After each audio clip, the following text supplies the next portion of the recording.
अस्सलाम वालेकुम जी, this is Humayun Kamran and welcome back to our channel stars Videsh के। आज का टॉपिक बहुत इंपॉर्टेंट है, ख़ास तौर पर पेरेंट्स के लिए। आज हम उन पॉइंट्स पे डिस्कस करेंगे जो एज अ पेरेंट आपको ज़रूर अपने जहन में रखने चाहिए जब भी आप किसी सेटअप का, किसी फैसिलिटी का, स्कूल सेंटर का इंतखाब कर रहे हों अपने डिफरेंटली एबल्ड बच्चे के लिए। एज अ पेरेंट आप ज़रूर यही चाहेंगे कि आपके बच्चे को best education, care and support मिले, और वो भी according to the specific needs of that child. तो सेंटर का जो इंतखाब है काफ़ी क्रूशल है और काफ़ी ओवरवेलमिंग भी है पेरेंट्स के लिए। तो हम यहाँ पे किसी सेंटर को रिकमेंड तो नहीं कर रहे, लेकिन हम उन पॉइंट्स पे ही फोकस करना चाहेंगे जो कि आपको राइट चॉइस तक लेके जाने में मदद दे। उन पॉइंट्स पे बढ़ने से पहले मैं ये ज़रूर रिक्वेस्ट करना चाहूँगा कि if you find this video helpful तो ज़रूर कंसिडर करें इसको लाइक, सब्सक्राइब और शेयर करने का। ये इन्फॉर्मेशन आप जैसे दूसरे पेरेंट्स के लिए भी हेल्पफुल होगी और हमें भी मोटिवेट करेगी for our next and upcoming videos.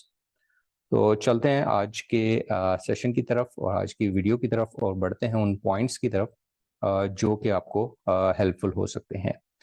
In points का सीक्वेंस और जो इम्पोर्टेंस है वो थोड़ा बहुत फ़र्क हो सकता है हर किसी के लिए, बट लेट्स सी कि वो पॉइंट्स हैं क्या। Visiting the setup. सेटअप को विजिट करना बहुत ज़रूरी है और ये भी ज़रूरी है कि आप वहाँ से प्रॉपर इंफॉर्मेशन ले सकें। आपको एक नहीं बल्कि मल्टीपल सेंटर्स को विजिट करना चाहिए और देखना चाहिए कि क्या-क्या फैसिलिटीज़ अवेलेबल हैं मुख्तलिफ जगहों पे, और फिर आप डिसाइड कर सकें कि आपके बच्चे को किन की ज़रूरत है और किन की नीड है, और अकॉर्डिंगली आप डिसाइड कर सकें। और आपको ये भी पूछना चाहिए कि उनकी प्रोफेशनल टीम में क्या-क्या लोग शामिल हैं, कौन-कौन से लोग शामिल हैं, सो दैट आप डिसाइड कर सकें कि आपके बच्चे को जिस किस्म के प्रोफेशनल की रिक्वायरमेंट है, क्या वो अवेलेबल है। बहुत से सेंटर्स ऐसे भी आपको मिल सकते हैं जहाँ पे ट्रेन्ड स्टाफ की कमी हो या उन फैसिलिटीज़ या उन इक्विपमेंट मटेरियल की शॉर्टेज हो। क्वालिफ़िकेशन और क्रेडेंशियल्स जो हैं वो आपकी प्रायोरिटी लिस्ट में टॉप पे ज़रूर होनी चाहिए ऑब्वियसली। और आपको ये भी देखना चाहिए कि फॉर एग्ज़ाम्पल अगर आपको किसी ऑक्यूपेशनल थेरेपिस्ट की फॉर एग्ज़ाम्पल नीड है, तो जो ऑक्यूपेशनल थेरेपी सर्विसेज़ दे रहा है आपको वो क्वालिफ़ाइड है फॉर दैट पर्पज़।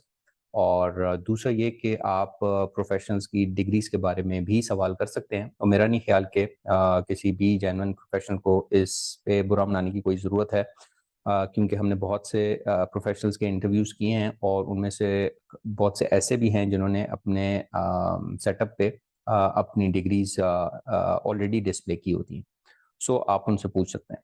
और कुछ ऐसे इंटरनेशनल सर्टिफिकेशंस भी लिए होते हैं बहुत से प्रोफेशनल, जैसे बिहेवियर थेरेपिस्ट बहुत से हैं जिन्होंने आरबीटी की सर्टिफिकेशन ली होती है। तो वो जो आरबीटी की सर्टिफिकेशंस प्रोवाइड करते हैं जो बोर्ड, वो अपने वेबसाइट पे उन प्रोफेशनल्स के नाम भी मेंशन करते हैं, तो आप वहाँ से भी चेक कर सकते हैं।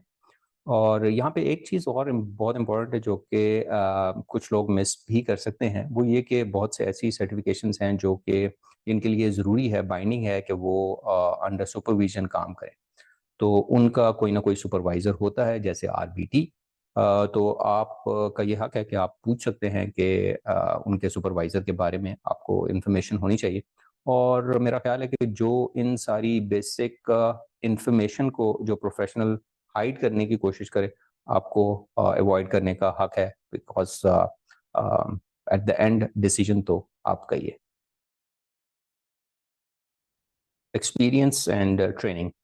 क्वालिफ़िकेशन बहुत ज़रूरी तो है, लेकिन it's not always enough. Experience और ट्रेनिंग जो है वो भी बहुत वाइटल है, because it provides practice to handle different situations and different challenges. और ये आपके बच्चे के बेनिफिट में ही जाएगी ये चीज़ कि अगर आपको ये इल्म होगा कि जो प्रोफ़ेशनल आपके बच्चे को हैंडल कर रहा है, क्या वो उस चीज़ में ट्रेन्ड है और उसका एक्सपीरियंस भी है, so that you can decide कि क्या वो परफेक्ट फिट भी है आपके बच्चे के लिए कि नहीं। एक्सेप्टेंस। एक्सेप्टेंस एक काफ़ी इंटरेस्टिंग पॉइंट है और इसके मुख्तलिफ एंगल्स हैं।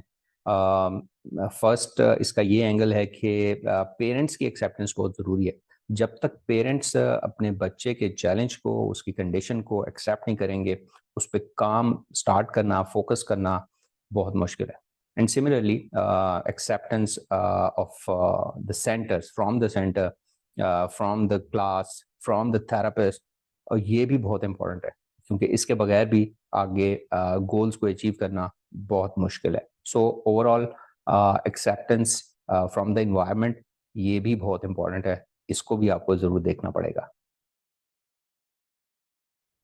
फैसिलिटीज़ एंड रिसोर्सेज, हमने पहले भी इसको मेंशन किया था और यहाँ पे अलग से मेंशन करने का मकसद ये है कि इसको जोर दिया जा सके और एम्फसाइज किया जा सके। आपको ज़रूर ऐसे सेंटर का इंतखाब करना चाहिए जहाँ पे फैसिलिटीज़ और रिसोर्सेज इनफ हों और वो हों जो कि आपके बच्चे की रिक्वायरमेंट है, ताकि उसका ओवरऑल एक्सपीरियंस बेहतर हो सके और जो गोल्स आप सेट कर रहे हैं उसकी बेहतरी के लिए वो अचीव भी हो सके। So that is very important as well. Reviews about the centre और सेटअप, आजकल की दुनिया में रिव्यूज़ खासा इम्पोर्टेंट सोर्स बनते जा रहे हैं और किसी हद तक बात ठीक भी है, लेकिन आपको काफ़ी ज़्यादा ध्यान रखने की ज़रूरत है इस बारे में भी, क्योंकि कई दफ़ा वो रिव्यूज़ मिसलीडिंग भी हो सकते हैं। So if the reviews are coming from genuine parents, तो उससे अच्छी फीडबैक तो कोई नहीं हो सकती, लेकिन आपको ज़रूर ध्यान में रखना है कि रिव्यूज़ आ कहाँ से रहे हैं। और दूसरा ये कि ये चीज़ भी ज़हन में ज़रूर रखनी चाहिए कि हर बच्चा डिफरेंट है, यूनिक है, और तो ये चीज़ भी आपके ज़हन में हो कि जब रिव्यूज़ लेते हुए, क्योंकि हर पेरेंट अपने बच्चे के अकॉर्डिंगली वो रिव्यू दे रहा होगा। Good listener and compassionate staff, बहुत से लोगों के नज़दीक रिहैब फील्ड के प्रोफेशनल का अच्छा लिसनर होना भी बहुत ज़रूरी है, और इसके अलावा सेंटर के स्टाफ का मॉडेस्ट होना, एम्पैथेटिक होना और कंपैशनेट, ये चीज़ें भी आपको ज़रूर एज अ पेरेंट देखनी चाहिए। आपको ये ऑब्ज़र्व करना चाहिए और करते भी होंगे कि वो स्टाफ आपके बच्चे से कैसे बात कर रहा है, कैसे डील कर रहा है, उसकी बॉडी लैंग्वेज, उसके जेस्चर्स क्या हैं। ये चीज़ें भी काफ़ी नोट करने वाली हैं और जो कि राइट चॉइस तक आपको लेके जाने में काफ़ी मदद कर सकती हैं। IEP, clear goals and targets, goals and targets का क्लियरली मेंशन करना पेरेंट्स के साथ, वो भी बहुत ज़रूरी है फॉर डिफरेंटली एबल्ड इंडिविजुअल्स की जब हम बात कर रहे हों। तो आईईपी को पेरेंट्स के साथ ज़रूर डिस्कस होना चाहिए और ये आपका हक है कि आप उनसे पूछ सकें कि क्या गोल्स एंड क्या टारगेट्स हैं और क्या एक्टिविटीज़ कराई जा रही हैं, और जो एक्टिविटीज़ कराई जा रही हैं वो किस एरिया को टारगेट कर रही हैं, और उन एक्टिविटीज़ का क्या एडवांटेज हो सकता है, so that you are completely in picture के क्या एक्टिविटीज़ हो रही हैं, क्या काम हो रहा है और इसका क्या रिजल्ट निकलेगा, सो दैट ये भी एक मॉनिटरिंग की चीज़ हो। आपको कुछ आइडिया तो होना चाहिए, इफ़ नॉट कंप्लीटली, लेकिन कुछ आइडिया ज़रूर होना चाहिए आपको। करिकुलम एंड टीचिंग मेथोडोलॉजीज़, आपको वो सेंटर चूज़ करने की तरफ जाना चाहिए जिसका करिकुलम और टीचिंग मेथोडोलॉजीज़ बच्चे की नीड्स, इंटरेस्ट और उस रिक्वायरमेंट्स के मुताबिक हों। क्योंकि बच्चे की प्रोग्रेस में इन सारी चीज़ों का बहुत असर होगा, और आप देखेंगे कि जो गोल्स और जो टारगेट सेट किए गए हैं वो बच्चे के इंटरेस्ट और उन मेथडोलॉजीज़ के अकॉर्डिंगली सेट किए गए हैं, और जो कि उसके इंटरेस्ट की हैं, तो उसमें प्रोग्रेस आने के चांसेस जल्दी हो सकते हैं। ट्रांसपेरेंसी, ट्रांसपेरेंसी भी काफ़ी इम्पोर्टेंट और काफ़ी इंटरेस्टिंग पॉइंट है और इसके भी मुख्तलिफ एंगल्स हैं। फॉर एग्ज़ाम्पल ये भी देखने वाली बात है कि पेरेंट्स और सेंटर के दरमियान कितनी ट्रांसपेरेंसी है in terms of for example documentation, videos और अदर रिकॉर्ड्स एक्सचेंज करने में, तो कितना ट्रांसपेरेंट है सेंटर या फैसिलिटी। और दूसरा ये कि फ़िज़िकल ट्रांसपेरेंसी भी, अब बहुत से सेंटर्स जैसे ग्लास वॉल्स यूज़ करें और विंडोज़ की ऑप्शन देते हैं, so that you can have a look without disturbing the child. तो इस तरह की ट्रांसपेरेंसी का जो पॉइंट है वो भी आपको देखना चाहिए कि जो कि आपके लिए और आपके बच्चे के फ्यूचर में बेनिफिशियल ही होगा। Security and safety. Security and safety और मेथडोलॉजीज़ उनको इम्प्लीमेंट करने की सेंटर्स की ये भी काफ़ी क्रूशल हैं। बहुत से सेंटर्स अब सीसीटीवी कैमरास इंस्टॉल करते हैं, जो कि बहुत अच्छी बात है, और इसके अलावा फिज़िकल इंजरी को बचाने के लिए भी बहुत से मेजर किए जाते हैं। उस ये एंगल भी आपके ज़हन में होना चाहिए कि how secure and safe that environment is for your child. Hygiene. Hygiene of the setup और फैसिलिटी ये भी बहुत ज़रूरी है, क्योंकि ये ऑब्ज़र्व किया गया है और एक्सपीरियंस किया गया है कि स्पेशल नीड्स बच्चों में बहुत से ऐसे हो सकते हैं जिनकी इम्यूनिटी लो हो। तो ये फैक्टर उन बच्चों के लिए बहुत इम्पोर्टेंट हो सकता है कि उस सेंटर में, उस जगह पे हाइजीन का कितना ख़्याल रखा जाता है, सो दैट बच्चों को कुछ और प्रॉब्लम होने के चांसेस को रिड्यूस किया जा सके।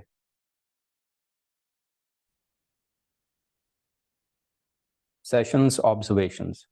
सेशन की ऑब्जर्वेशन बाय पेरेंट्स वो भी बहुत इंपॉर्टेंट है, क्योंकि थेरेपिस्ट के पास या सेंटर के पास तो एक लिमिटेड टाइम के लिए बच्चे ने रहना है और बाकी टाइम पेरेंट्स के साथ या घर पे गुजारना है, तो उनको ज़रूर पता होना चाहिए कि सेशन में क्या एक्टिविटी कैसे हो रही है, so that they can repeat that घर पे और दूसरी जगहों पे। तो इस चीज़ का भी, और ये आपका राइट है कि लेकिन obviously with some limitations without disturbing the child, different centres अब इजाज़त देते हैं ऑब्जर्वेशन की, और ये काफ़ी अच्छी बात है। इस चीज़ को भी ज़रूर ज़हन में रखना चाहिए कि वो सेंटर जो है वो आपको सेशन की ऑब्जर्वेशन की किस हद तक इजाज़त दे रहा है। और अगर आपकी तसल्ली हो रही है, और बहुत से सेंटर्स ऐसे भी हैं जो कि वीडियोज़ भी शेयर करते हैं एक्टिविटीज़ की, सो दैट पेरेंट्स को पता हो कि आज ये एक्टिविटी हुई है और ये ऐसे हुई है। और बहुत से ऐसे सेंटर्स भी हैं जो कि पेरेंट्स को ट्रेन भी करते हैं फॉर दो स्पेसिफिक एक्टिविटीज़। तो इस चीज़ का भी ख्याल रखना चाहिए आपको। Parents training. पेरेंट्स की ट्रेनिंग भी बहुत ही क्रूशल है, और अगर वो training according to the tailored needs of your child हो तो उसकी क्या ही बात है। तो ऐसे सेंटर्स को आप ज़रूर इंक्लाइंड हो उन सेंटर्स की तरफ जो कि पेरेंट्स पे भी फोकस करते हैं और उनको ट्रेन करते हैं। ऑब्वियसली पेरेंट्स सेम फील्ड के नहीं होते, तो उनको अच्छी तरह से गाइड करना और काउंसल करना और ट्रेन करना फॉर दो स्पेसिफिक टास्क, ये भी बहुत इंपॉर्टेंट है, और बच्चे की जल्दी प्रोग्रेस के लिए और लॉन्ग लास्टिंग रिजल्ट्स के लिए ये भी बहुत इंपॉर्टेंट है। Parent teacher communication. Parent teacher communication भी बहुत इम्पोर्टेंट है। आप कह रहे होंगे सारे इम्पोर्टेंट पॉइंट्स हैं, तो बिल्कुल हम वो ही पॉइंट्स डिस्कस कर रहे हैं जो कि इम्पोर्टेंट हैं। तो पेरेंट टीचर कम्युनिकेशन भी बहुत ज़रूरी है, और आप ऐसे सेंटर्स को की तरफ ही जाएं जो कि स्ट्रॉन्ग बॉन्डिंग पे यकीन रखते हैं पेरेंट्स और टीचर्स की, सो दैट फ्रीक्वेंट कम्युनिकेशन होगी, एक्सचेंज ऑफ इंफॉर्मेशन होगी रिगार्डिंग देयर चाइल्ड, तो ही प्रोग्रेस को मॉनिटर भी किया जा सकता है, और पेरेंट्स को भी पता होगा कि हाँ, किस चीज़ पे प्रोग्रेस हो रही है और किस चीज़ पे कितनी प्रोग्रेस होनी चाहिए थी, सो दैट थोड़ा चेक एंड बैलेंस भी रहता है, और इफेक्टिव कम्युनिकेशन के ज़रिए बच्चों के जो गोल्स हैं, टारगेट्स हैं, वो ज़्यादा बेहतर तरीके से मीट हो सकते हैं। एनवायरनमेंट। जो ओवरऑल एनवायरनमेंट है सेटअप की, फैसिलिटी की, क्लासरूम्स की, उन ग्रुप्स की जिनमें एक्टिविटीज़ हो रही हैं, वो भी बहुत अहम है। अलॉन्ग विद द जो सर्विस प्रोवाइडर्स की क्वालिफ़िकेशन है और बैकग्राउंड नॉलेज है उस फैसिलिटी के ओनर का या हेड का, वो बहुत इम्पोर्टेंट रोल प्ले करता है। Child to staff ratio. Child to staff ratio जो है वो भी आपके ज़हन में ज़रूर होनी चाहिए, आपको पूछना चाहिए। क्योंकि वन टू वन के केस में तो ऑब्वियसली आपके पास एक थेरेपिस्ट और एक इंडिविजुअल ही होता है, लेकिन ग्रुप एक्टिविटीज़ में और दूसरे टास्क में जब स्टाफ टू स्टूडेंट रेशो कम होगा तो ऑब्वियसली इसका रिजल्ट यही होगा कि जो इंडिविजुअल अटेंशन है और बेटर क्वालिटी है वो प्रोवाइड हो सकेगी बच्चों को। द ट्रस्ट, जो ट्रस्ट है और सेटिस्फेक्शन है वो भी की फैक्टर्स हैं और वो आप डेवलप करते हैं विद डिस्कशन विद प्रोफेशनल्स और सेटअप्स के साथ। डिस्कशन के बाद कुछ ट्रस्ट आपका सेटिस्फेक्शन का लेवल थोड़ा बेहतर होता है। आप खुद से सवाल कर सकते हैं कि आप अपने बच्चे को ऑन अ रियलिस्टिक ग्राउंड आज से 4 साल बाद कहाँ देखना चाहते हैं और आपकी कितना ट्रस्ट है और कितनी सेटिस्फेक्शन है कि जिस सेंटर को और जिन प्रोफेशनल्स को आप चूज कर रहे हैं वो आपको आपके बच्चे को वहां तक ले जाने में मददगार साबित हो सकते हैं। तो रेगुलरिटी, रेगुलरिटी का जो पॉइंट है वो भी काफ़ी क्रूशल है बिकॉज बच्चे की प्रोग्रेस के लिए रेगुलर होना बहुत ज़रूरी है। तो आपको सेंटर ऐसा चूज़ करना चाहिए जो कि जहाँ पे आप उसकी रेगुलरिटी मेंटेन कर सकें। फॉर एग्जांपल बहुत से जो बड़े शहर हैं उनमें डिस्टेंस बहुत ज़्यादा होता है कई दफ़ा तो आप बहुत अच्छा सेंटर चूज़ तो कर लेते हैं लेकिन उसको रेगुलर मेंटेन नहीं कर पाते।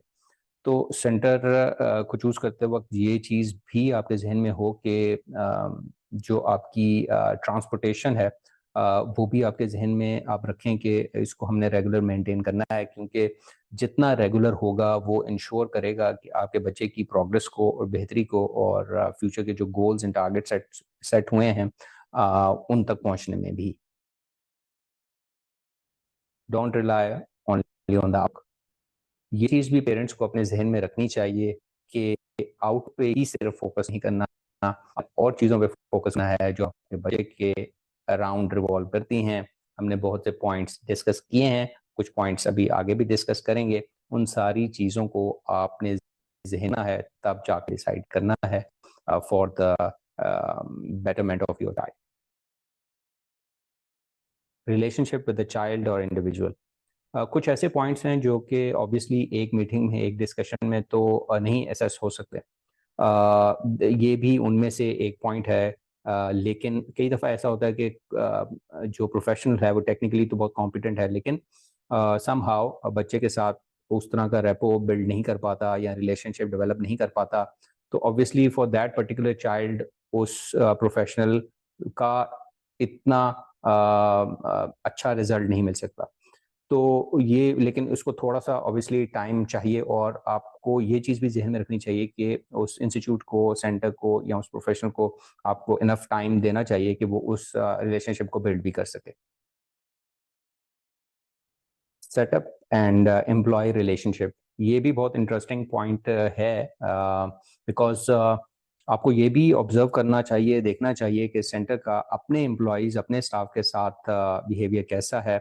If they are they have a good relations with between the staff and the centre, तो ऑब्वियसली ज़्यादा चांसेस हैं कि आपको भी अच्छी सर्विस और अच्छा माहौल मिलेगा। तो ये भी देखना चाहिए कि उस सेंटर में लोग या प्रोफेशनल कितना स्टे कर पाते हैं। इंफॉर्मेशन अबाउट द सेंटर और सेटअप ओनर, सेटअप या सेंटर के ओनर की बैकग्राउंड इंफॉर्मेशन होना ऐसे हेल्पफुल हो सकता है कि आपको ये पता चल सकता है कि इस सेंटर या सेटअप को बनाने का पर्पस क्या था और इसके पीछे क्या मोटिव है, क्या इंस्पिरेशन है। ऑल्दो कि ये थोड़ा डिबेटेबल पॉइंट है लेकिन फिर भी एट सम पॉइंट ये ऑलवेज हेल्पफुल हो सकता है। Preference to the inclusive setup, आपके बच्चे की नीड के मुताबिक अगर आप फाइंड कर सकें और अफोर्ड भी कर सकें इंक्लूसिव सेटअप तो प्रेफरेंस इंक्लूसिव सेटअप को देनी चाहिए बिकॉज इसके बहुत से अच्छे आउटकम्स और रिजल्ट्स देखे गए हैं। लेकिन पाकिस्तान की इन्वायरमेंट में बहुत कम सेटअप्स ऐसे हैं जो सही मानों में इंक्लूसिविटी पे काम कर रहे हैं क्योंकि सेटअप की भी ऑब्वियसली अपनी लिमिटेशंस हैं, गवर्नमेंट की तरफ से सपोर्ट भी खास नहीं है। तो उनके लिए भी बहुत मुश्किल है कि उस ट्रू कॉन्सेप्ट को इम्प्लीमेंट किया जाए विद द एक्सपेंसेस एंड जो रिक्वायरमेंट्स हैं उनकी उसको भी मीट करने के लिए। Continuous observation and check, once के आपने सेंटर सेलेक्ट कर लिया तो ये एंड ऑफ द स्टोरी नहीं है, बल्कि end of the first phase है और start of the second phase है। आपको कॉन्टिन्यूस चेक, ऑब्जर्व और मॉनिटरिंग रखनी पड़ेगी चाइल्ड की, सेंटर की, प्रोफेशनल की। अगर आप बेहतर results, long lasting results continuously देखना चाहते हैं, बच्चे को भी आपको मॉनिटर करना पड़ेगा कि जैसे कि उसके जेस्चर से, उसकी बातों से, बॉडी लैंग्वेज से वो सेंटर जाना चाहता है, नहीं जाना चाहता, इस तरह की चीज़ों से। और लेकिन साथ-साथ आपको ये भी ज़हन में रखना चाहिए कि उस सेंटर को, उस प्रोफ़ेशनल को, उस सेटअप को इनफ टाइम भी आपको देना चाहिए कि बच्चा वहाँ पे सेटल डाउन हो सके। Ask questions, please do not hesitate. बिल्कुल मत हेजिटेट करें कि क्वेश्चन पूछने से और इंक्वायर करने से। जो इन्फॉर्मेशन, जो कन्फ्यूजन, जो रिक्वायरमेंट है आपको ज़रूर पूछनी चाहिए। पूछेंगे तो हो सकता है कि कुछ कॉन्सेप्ट्स आपके रॉन्ग हो, वो ठीक हो जाएँ। और आप जब डिसाइड करने लगेंगे तो आपको वो सारी इन्फॉर्मेशन आपके पास होगी। जो भी आपके ज़हन में कन्फ्यूजन थी, जो भी सवालात थे सेंटर से, प्रोफेशनल से, बिल्कुल मत हिचकिचाएँ पूछने में, ज़रूर पूछें और उसके बाद ही बेहतरीन फैसला करें अपने बच्चे के लिए। अच्छा, यहाँ पे मैं कुछ आप उसको बोनस टिप्स कह लें या बोनस पॉइंट्स कह लें, वो भी ज़रूर देना चाहूँगा। उनमें से पहला ये है कि prior knowledge of the child. आपको अपने बच्चे की प्रायर नॉलेज ज़रूर होनी चाहिए। बहुत से प्रोफेशनल के नज़दीक ये बहुत इम्पोर्टेंट है और इसके लिए हो सकता है आपको किसी प्रोफेशनल से हेल्प भी लेनी पड़े या उसको विज़िट करना पड़े, for example a clinical psychologist, so that you exactly know कि आपके बच्चे की करंट स्टेटस क्या है और उसकी रिक्वायरमेंट्स क्या हैं। अगर वो अपने एज ग्रुप से पीछे है तो कितना पीछे है और किन चीज़ों पे काम करने की ज़रूरत है। सो अकॉर्डिंगली उसके बाद आप उन चीज़ों को फ़ोकस करते हुए सेंटर या प्रोफ़ेशनल तलाश कर सकें और सिलेक्ट कर सकें जो कि उन चीज़ों पे काम करे। Sixth sense of the parents. Parents तो इस पे बिलीव करते ही हैं, लेकिन कुछ प्रोफ़ेशनल से भी मेरी बात हुई और उनके नज़दीक भी ऐसा है कि जो सिक्स्थ सेंस है पेरेंट्स की और जो गट फीलिंग्स हैं उनकी, उनको भी ओवरलुक नहीं करना चाहिए। तो ये भी काफ़ी इंटरेस्टिंग पॉइंट था मेरे लिए खुद भी कि जो पेरेंट्स के एंड पे ये एंगल जो है, इसको भी ज़रूर मद्देनज़र रखना चाहिए। Frequent switching off the centre और प्रोफ़ेशनल। इस चीज़ को पेरेंट्स को अवॉइड करना चाहिए कि फ्रीक्वेंट स्विचिंग को से परहेज़ करना चाहिए। बिकॉज़ एक प्रोफ़ेशनल को बच्चे के साथ रेपो बिल्डिंग में या रिलेशनशिप बिल्डिंग में थोड़ा टाइम लगता है और जब तक ये रिलेशनशिप बिल्ड नहीं होगा, बच्चे की प्रोग्रेस भी उस तरह नहीं आ सकेगी। सो पेरेंट्स को ये भी ध्यान में रखना चाहिए कि फ्रीक्वेंट स्विचिंग उनके बच्चे के लिए ही नुकसानदेह हो सकती है।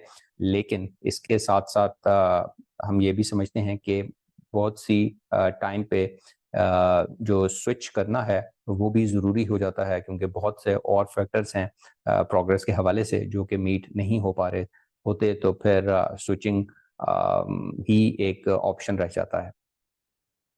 तो ये वो इम्पोर्टेंट पॉइंट्स और इम्पोर्टेंट फैक्टर्स थे जो हमें आपसे डिस्कस करने थे, आपको बताने थे। कुछ बातें आपको पता होंगी, कुछ उस एंगल से शायद ना पता हों और आई होप कि ये इन्फॉर्मेशन, ये सेशन, ये वीडियो आपके लिए, पेरेंट्स के लिए ज़रूर हेल्पफुल रहा होगा और अगर रहा है तो डू कंसिडर कि आप इस वीडियो को लाइक कर सकें और हमारे चैनल को सब्सक्राइब कर सकें और शेयर कर सकें उन दूसरे पेरेंट्स के साथ जो आपकी तरह हैं और इस वीडियो से उनको हेल्प हो सकती है।